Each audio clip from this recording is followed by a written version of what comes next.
Welcome to the Ecodylic Science Podcast, where we explore topics of biology, technology, and behavioral science. Hi everyone, we are so excited to welcome you again on our Ecodylic Science Podcast.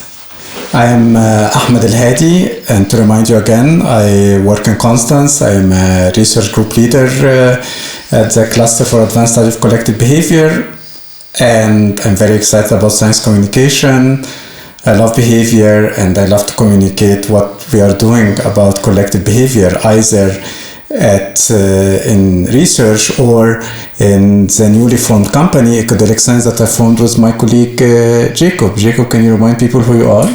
Yeah, thanks, Ahmed. And we're excited to be back with the second episode of the podcast. I am a postdoctoral researcher at FU Berlin and Max Planck Institute for Behavioral Biology in Constance, between Constance and Berlin, and also with now Ecodylic.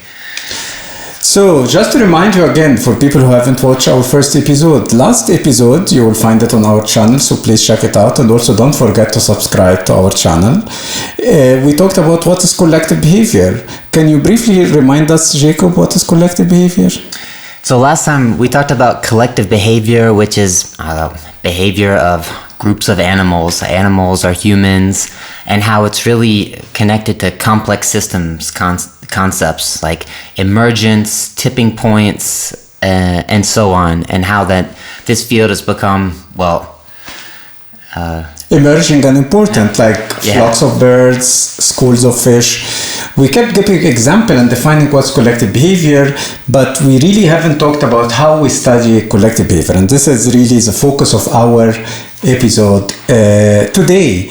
So if you can think about it, historically, people have studied animals by just sitting and looking around, like a guy called Martin Lindauer. Can you tell us about him, Jacob?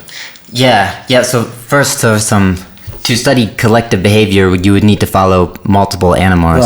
Right. Martin Lindauer worked with honeybees, and he wanted detailed information of what bees did over a long amount of time. So he marked one bee in an observation hive, and he watched this bee for 7 hours a day, taking notes on where the bee went in a hive.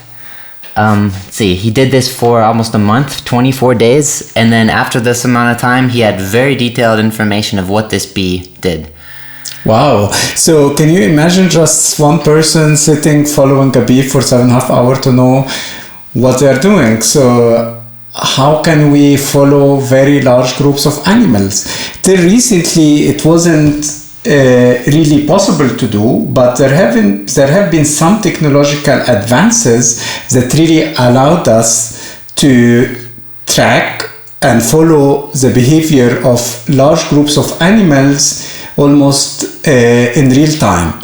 So let's imagine we want to study a group of bees. Yeah, just going back to the bee example. So yes, a colony of bees would usually be 5,000 to 10,000 bees. Oh wow! So how can we? If we wanted to know what all the bees are doing and how they're interacting collectively, we need some type of technology that's going to help us be able to get this information. Yeah, before we delve into the bees example, so just to approximate to you, what does it mean to follow a large group of people? So let's say a group of people are running a marathon, and everyone has their smartwatch and some Fitbit, and there is real-time data that is being recorded about your heart rate, geolocation, and that's one type of really tracking the behavior of a large group. In this case, humans. But if you want to get closer and understand a group of animals, it's much more tricky because we cannot put a smartwatch on them, we cannot talk to them. So how can we do this with bees colony, which is something that Jacob have done a great deal of work on? So can you walk us through how we study a colony of bees? Yeah, well, the marathon example is good because this would use smart Fitbit or smart watches, or even phones, which could use GPS tracking. Yeah. So with bees, we're not putting GPS tracking on Just them. to tell you, GPS tracking is the same technology that gets you around on Google Maps. So. Yes, GPS, Right. global positioning. Right. With the example of the bees, we're using video cameras and then using computer vision and algorithms that automatically recognize a bee. Wow. So how can, if I have so many bees, for me, as Ahmed, when I look at the bees, they all look alike. So how can I recognize the individuals? With the bees, we have barcodes that go on the individual bees. Wow. So, a bee has three parts. The thorax part is round, a small barcode tag.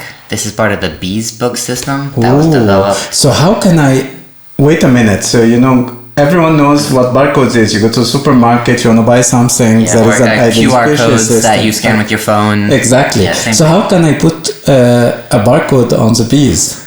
With very carefully with a small piece of glue. Wow. So you apply with a small, what can you imagine? You can imagine the bees. How big is the bee? Like this? Yeah, a bee's about that big.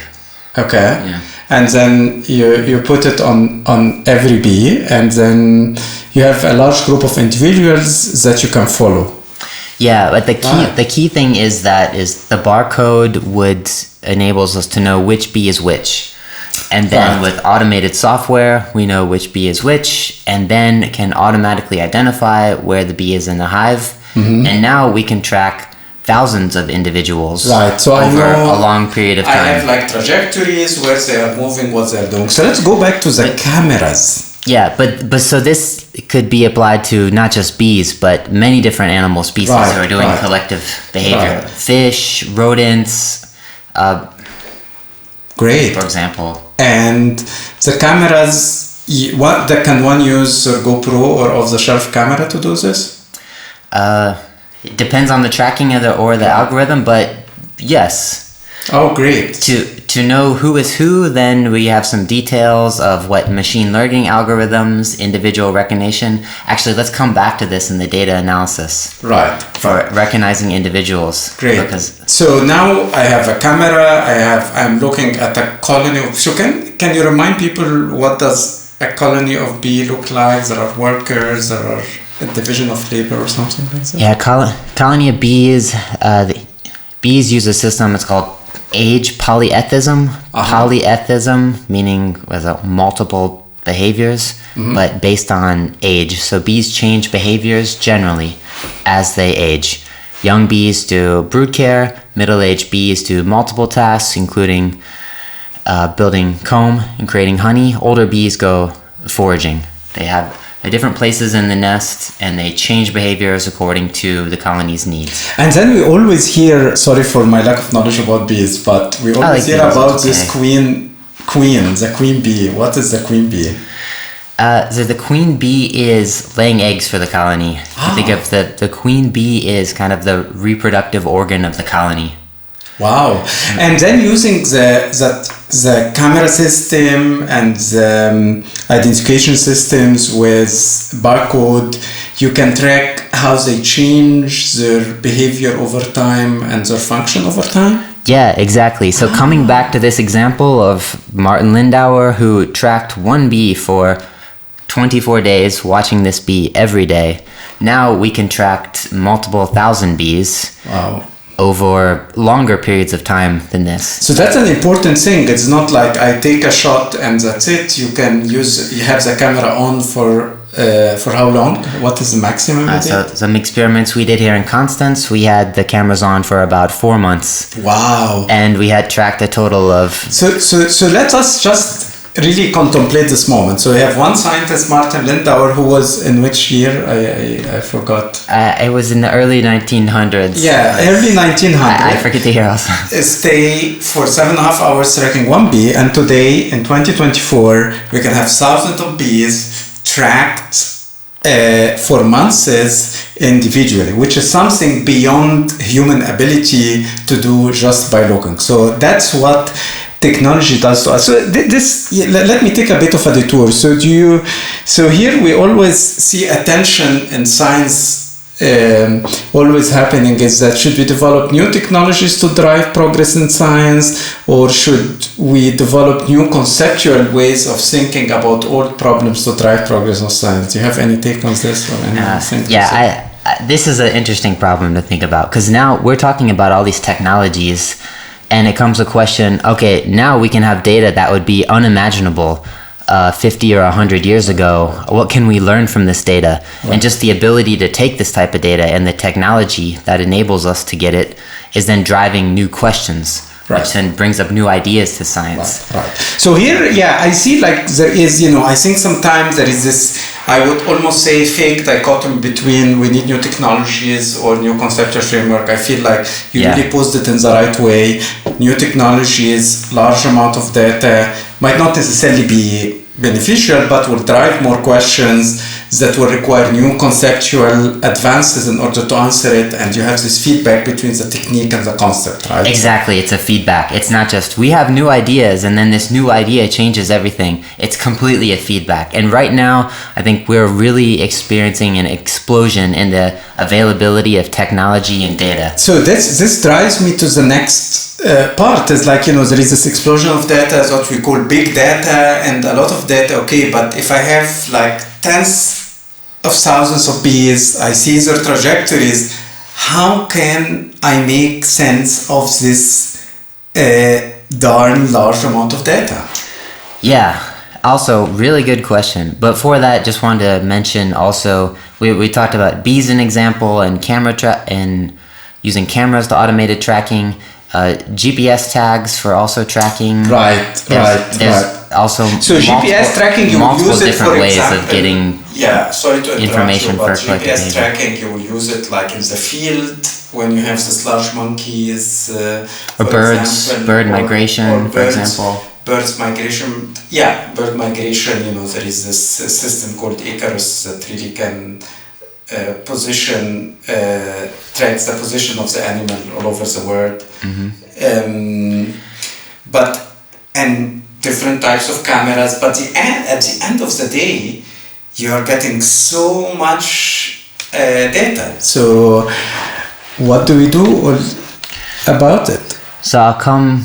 Let me start how to talk about this data with some examples that are maybe easier to relate to. Right. So if you ever logged into Amazon or watched movies on Netflix, probably made you some recommendations. Right.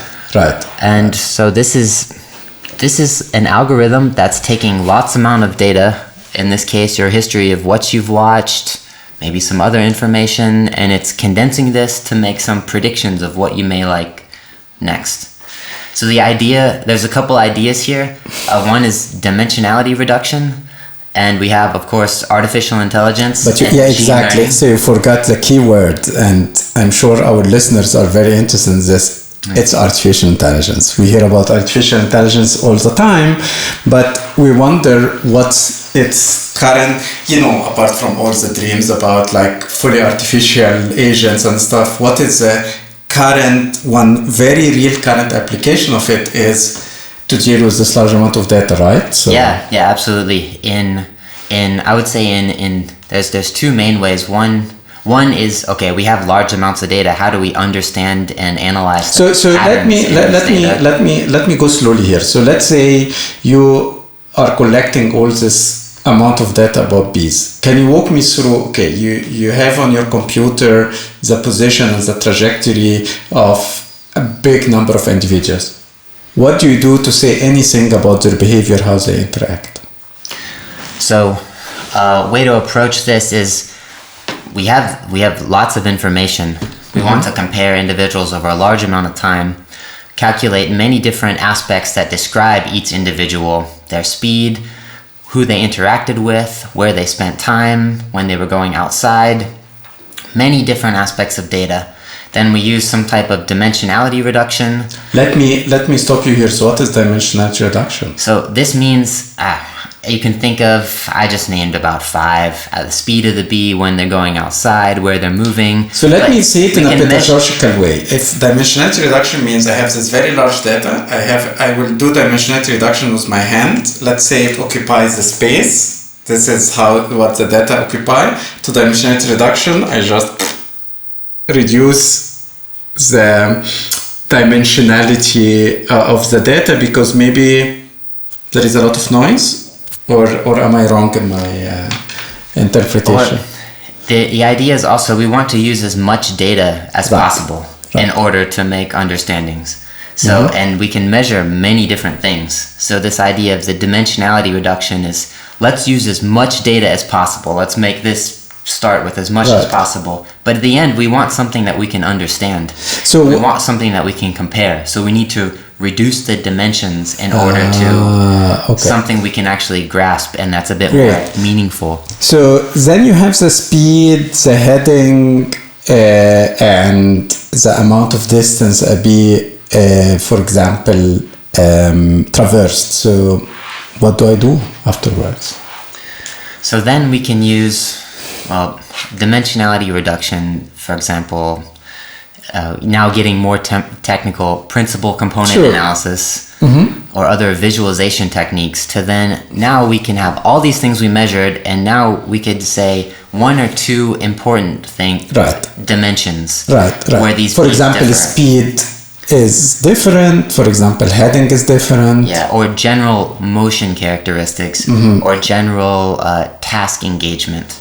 So you can get into individual variability, correct? Yes, with a very and using as much data as we can possibly collect. That you cannot just visually, both bees will look alike if they are not moving, but once they engage in some behavior, there is some heterogeneity or variability in their behavior, right? But in essence, coming back to this Netflix and Amazon example, in essence, this is the same idea. This is what Netflix is trying to do with recommending you the next video. They're trying to get as much information as they have of you as a user, what you've watched, maybe who you're connected with, where you're located, times, and then use this to make a recommendation. Use as much data as possible to make a recommendation. So you said word that is very important here, whom you are connected to. So using this data that you mentioned about the bees, can I know how bees are socially interacting, or how do they interact with each other? We can measure this also. So this actually this relates to a second part of ways to learn, use machine learning in order to collect data. So how individuals are actually interacting. This gets a bit more complex. So let's think of some situations. We're talking right now. But imagine you have 500 people or 1,000 people talking. You want to know who's talking to whom. We can use machine learning in order to train algorithms that automatically identify when two people are talking. We can also do this with animals. For example, when two bees have a trophallaxis interaction and they're touching antenna or exchanging fluids. And then also you can have an algorithm that detects if this interaction, like if I'm making angry faces, then it's an aggressive interaction or a fight, or if I'm smiley, then it's maybe more of a cooperative interaction, something like this, right? We see this with the rats, right? We did some work on rats. With rodents, different types of interactions, aggressive or friendly, perhaps grooming.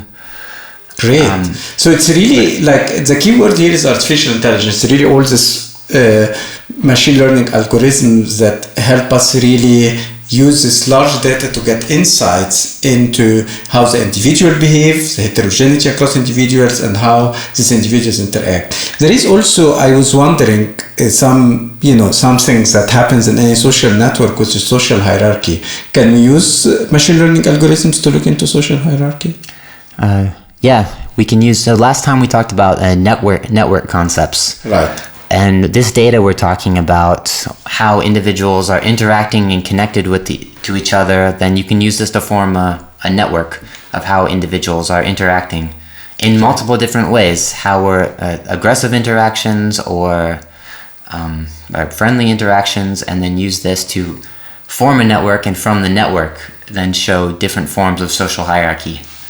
Great. And so that's great. So now we we know how to collect the data, a very large amount of data. We know how to do what we call dimensionality reduction, apply machine learning algorithm. But then if I would like to build or simulate an in silico, how this bee, for example, behave. Can we do this? Is there a way to do this? So we can do this now, and this is actually, well, bees are difficult. But all animals, we're getting closer to be able to represent with these with models, and also with humans. So let me get into this with an example that everyone I think has come in contact with in the last years of simulating disease spread. Mm-hmm. Which was used, and very importantly used, during the COVID pandemic in order to make predictions and recommendations of how it should behave, which things should open or close.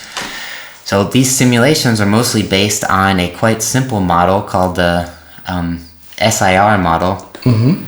which is, what is S? An infection recovery. Mm-hmm. Spread, infection recovery. And then saying, let's take this, which is just spreading infection to another, and let's take into account for how people actually interact, how people live in the cities, and what would be if things were open, what things would be closed. And this was simulating disease spread. So imagine this, but we want to represent some other aspect of behavior. Right. For example, movement, migration behavior of birds. Yeah, I heard something about something called agent-based modeling. Is this? Yeah, so this is a form of agent-based modeling. So what is agent-based modeling? Agent-based modeling would be, we have a model that's representing some core aspects of individual behavior. Mm-hmm. So disease transfer could be one. For the bees, we could say where they're located in the nest or what tasks they're doing, mm-hmm. brood care, mm-hmm. comb building, or foraging. And then try to have like a computer programs that really simulate how this agent is acting, right? And then I begin to add like strategies, rules to be able to predict this behavior. Or perturb the system. Right. So that comes back to last time we talked about emergence. And it's hard to, or we can't predict the outcome of a complex system from the individual parts. Right. So this is where agent-based modeling is really important. Right. Because now if we have something that can represent an individual, mm-hmm. and we want to know, what happens if we change the individual properties or something in the environment changes. Right. We can do this with agent-based modeling, where we have a simulation representing these changes or the differences in individuals. Great. And then... Wow. And maybe in the future we can have this artificial agent moving around us with these rules that we have simulated in silicon, new robotics, new form of robotics, right?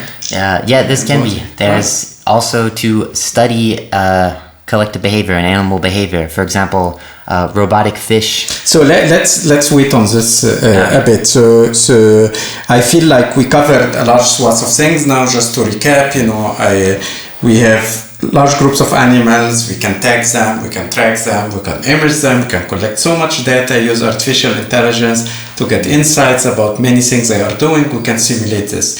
But then I go back to a famous essay by Thomas Nagel about what it is like to be a bat. So are we able to see from the perspective of the animal?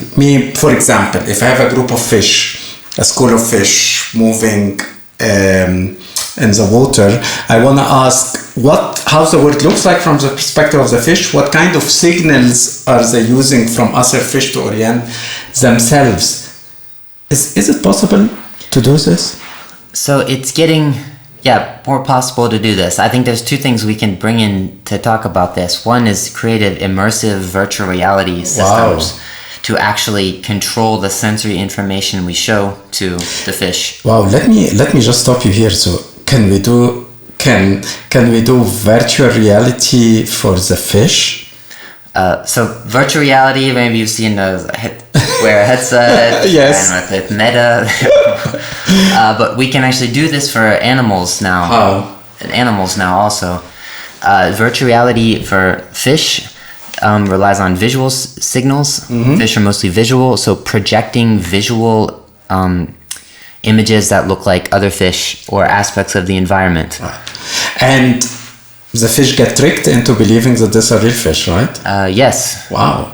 In many cases, yes. So that's a great advancement here. Talking of technical advancement, is that we are able to then go to the lab and put this fish in a VR and then try to as if we like to control its reality, or what is its immersive reality, right? Yeah, and this can get us closer to, more of what the fish or the animals experiencing and how they're perceiving right, the and world then we reacting. can reconstruct how the fish itself is seeing its world. Yeah, what you mentioned, this essay, how does it feel to be a bat? It relates also to the first point, or the data analysis point we come into, because now with using technology to acquire large amounts of data, we're measuring many different things, relying less on what we see in taking down notes or manually noting what the animal is doing. So getting more towards a hopefully less biased way of interpreting things. Because the way animals perceive the world is not the same as we as humans perceive the world. Yes. And we can only get into this by trying to control the environment, perturb it, and see the response in order to know how they are really seeing the world, right? So that's the philosophy behind this immersive virtual reality. Yeah. Correct. You mentioned something called RoboFish. So what is a RoboFish? Is it a fish that is a robot? So that's another aspect of technology interacting. We could have robots or biomimetic robotics that interact with real animal groups. Wow. For example, a robotic fish swimming with real fish schools. And then because it's robot, so you can control its parameters and see how the group responds, and this gives you more and more understanding of how the fish itself is seeing and understanding its world, right? Yeah. Or, for example, if we can understand how the fish responds and follow other fish, we could try to have a robofish that will then lead the school of fish in a different direction. So that's fascinating, and I think by this we are really closing the loop, meaning that, again, to remind our listeners, today we covered a large swath of methods that people use to go from just having a large group of animals to really understanding everything they are doing, how they are seeing the world, beginning from a history where we were able only to track one animal. Now we are able to track thousands of animals, track them over a long time, understand what they are doing, their individual heterogeneity, how they socially interact, try to recreate this in computer simulations, and also try to see how the world from their perspective is. And, that's also what we are doing at Ecodylic Science, right?